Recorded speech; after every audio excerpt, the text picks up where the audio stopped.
तो मैं हूँ डॉक्टर पिराजी सोलंके। क्या आप जानते नारद जी का विवाह हो चुका था।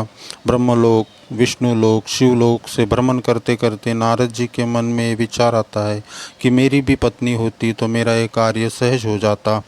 मन की बात जानने वाले प्रभु से ये बात कहाँ छिपती। भ्रमण करते करते नारद जी नीचे की ओर देखते, एक जंगल में एक नदी किनारे एक सुंदर स्त्री उन्हें नज़र आती है।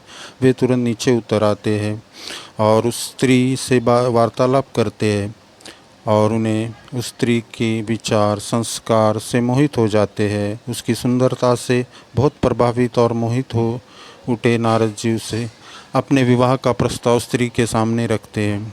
स्त्री कहती है, मेरे पिता ऋषिवर पास में ही कुटिया में रहते हैं, उनसे ही आप इस विषय पे वार्तालाप करिए।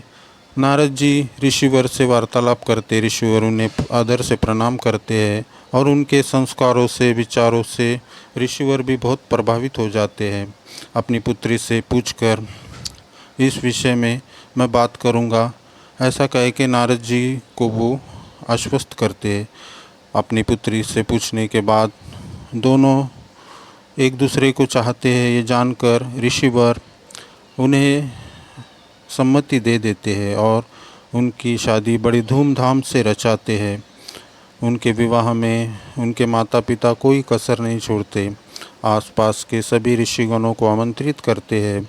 नारद जी के विवाह के पश्चात नारद जी अपनी पत्नी और बाद में अपने बच्चों इनमें उलझे रहते हैं, अपने सांसारिक कार्यों में लगे रहते हैं। वे प्रभु का नाम स्मरण, भ्रमण इत्यादि सब भूल जाते हैं। प्रभु बार बार आके उन्हें समझाने की कोशिश करते हैं, किंतु पत्नी ही उन्हें संसार नज़र आती है, बच्चे ही उनके लिए सब कुछ होते हैं। अपनी पत्नी से वार्तालाप, अपने ससुर से वार्तालाप, पत्नी का संगोपन, बच्चों का पालन पोषण, यही उनकी दैनंदिन दिनचर्या होती है। प्रभु उन्हें फिर भी बार बार समझाते हैं, लेकिन वे नहीं मानते। उनके ससुर जी स्नान आदि कार्य के बाद यज्ञ विधि अपने कार्य नित्य योग से करते हैं। बच्चों के साथ खेलने में नारद जी का समय व्यतीत होता है। ससुर जी की मौत हो जाती है, बच्चों का विवाह हो जाता है, घर में बहू वगैरह आती है और जिस नदी के किनारे ये गांव बसा हुआ होता है, उस नदी में एक बार बारिश के टाइम बड़ी कहर मचाती है बारिश और नदी को बहुत बाढ़ आती है। ये बाढ़ में आजू बाजू के सब गांव बहते नज़र आते हैं। नारद जी और उनका परिवार भी इस कहर का शिकार हो जाते हैं।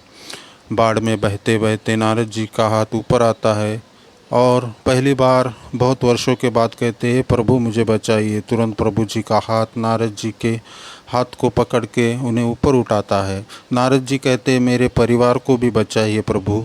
तो विष्णु जी कहते हैं, नीचे देखो कौन सा परिवार। नारद जी नीचे देखते हैं तो नदी, बाढ़, परिवार कुछ नहीं होता है। तो इससे क्या कहते हैं, महामाया, ये महामाया थी, ऐसा श्री हरि उन्हें समझाते हैं। अगर स्टोरी अच्छी लगी तो चैनल को सब्सक्राइब करिए, लाइक शेयर कमेंट करिए। मैं हूँ doctor PN Solanke, doctor Piraji Solanke. Channel को सब्सक्राइब करिए। ये संसार एक माया जाल ही तो है।